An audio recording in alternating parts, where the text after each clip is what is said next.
প্রেমের টানে বাড়ি ছেড়ে প্রেমিকের কাছে আসা, বিয়ের স্বপ্ন নিয়ে নতুন জীবনের অপেক্ষা। কিন্তু সেই স্বপ্নই যেন মুহূর্তে দুঃস্বপ্নে পরিণত হয়েছে এক তরুণীর জীবনে। লালমনিরহাটের কালীগঞ্জ উপজেলার কাকিনা ইউনিয়নের রুদ্রেশ্বর এলাকায় ঘটেছে এমনই এক চাঞ্চল্যকর ঘটনা। অভিযোগ উঠেছে, বিয়ের আশ্বাস দিয়ে প্রেমিক দুখু মিয়া তার প্রেমিকাকে নিজ বাড়িতে নিয়ে আসেন, কিন্তু বাড়িতে আনার কিছুক্ষণের মধ্যেই হঠাৎ করেই লাপাত্তা হয়ে যান তিনি। ভুক্তভোগী তরুণীর নাম মাহমুদা আক্তার মিম। তিনি আদিতমারী উপজেলার নামুরি বাজার এলাকার মাহবুব আলমের মেয়ে। মিমের অভিযোগ, দীর্ঘদিনের সম্পর্কের পর বিয়ের প্রতিশ্রুতি দিয়ে তাকে নিজের বাড়িতে নিয়ে আসে দুখু মিয়া, কিন্তু বাড়িতে পৌঁছানোর পরই আচমকা উধাও হয়ে যান তিনি। এরপর ৩ দিন ধরে ওই বাড়িতেই অবস্থান করতে থাকেন তরুণী।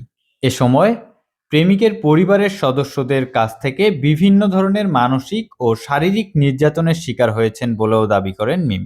ও দুঃখু অটো দিয়ে আসছি, আসার পর বলে আমি আগে যাব, যাওয়ার পর আমি আগে ঢুকবো বাসায়, তারপর তুমি পিছনে যাবা। আচ্ছা, তারপর যাওয়ার পর ও আমার ছেলে ওদের বাসায় চলে গেল। যাওয়ার পর আমি যাওয়ার সময় দরজা মানে ঢুকছি ভিতরে, দেওয়ার পর 10-12টা মহিলা জানি কে, আমি তো চিনি না। দুপুর মাটাও অনেকে চাচি টাচি হয়তো বা, মানে আমার চুল ধরে মাইরে ঠাইরে বের করে দিছে, এমন ভাবে ঢেকাইছে, ঢেকাইতে আমার বের করে দিছে। বের করে দেওয়ার পর আমার মানে বলে তুই এখানে কি চাস এখানে অনেক কিছু। ও ছেলে যে এত কিছু করছে, আমার ধর্ষণ মানে সব আমার শেষ, তাহলে আমি এখন অন্য ছেলের ওখানে কেন যাবো? ও তো আমার সব শেষ করছে, কেন যাবো আমি? ঘটনাটি এলাকায় জানাজানি হলে ব্যাপক চাঞ্চল্যের সৃষ্টি হয়। স্থানীয়দের মধ্যে শুরু হয় উত্তেজনা। তার মধ্যস্থতায় গতকাল রাতে বিষয়টি মীমাংসার চেষ্টা করা হলেও অভিযোগ উঠেছে তরুণীকে সেখান থেকে চলে যেতে বাধ্য করা হয়। জি। আচ্ছা, মেম্বার যে এখানে তোমাকে নিয়ে আসলো, এটা কি তোমার সম্মতি ছিল এখানে আসা? মেম্বার ডাকতে তুমি দিয়েছো? না, আমার আশা আমি রাত 3টা পর্যন্ত ওখানে বসে আমি আসবো না, ওরা ছাড়বে না। বলে তুই যাবি না, দে একটা দে, তুই এখান থেকে চলে যা। কত পুলিশের হাতে দেবো, প্রশাসনের হাতে দেবো? আমি কই তাই করেন, তাছাড়া আমি বাঁচতে চাই না, তো যদি ওক না পাই তাহলে আমি বাঁচতেই চাই না। তবে বিয়ের দাবিতে এখনো অনড় অবস্থানে রয়েছেন ভুক্তভোগী তরুণী।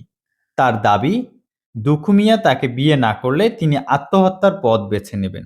যদি ওক না পাই তাহলে আমি বাঁচতেই চাই না। প্রেম, প্রতিশ্রুতি আর ভাঙা স্বপ্নের এই ঘটনায় এখনো নিখোঁজ অভিযুক্ত প্রেমিক। আর বিয়ের দাবিতে ন্যায় বিচারের অপেক্ষায় দিন গুনছেন তরুণী। ঘটনাটি ঘিরে পুরো এলাকায় তৈরি হয়েছে তীব্র চাঞ্চল্য। নাজমুল হাসান লিমন, লালমনিরহাট নিউজ।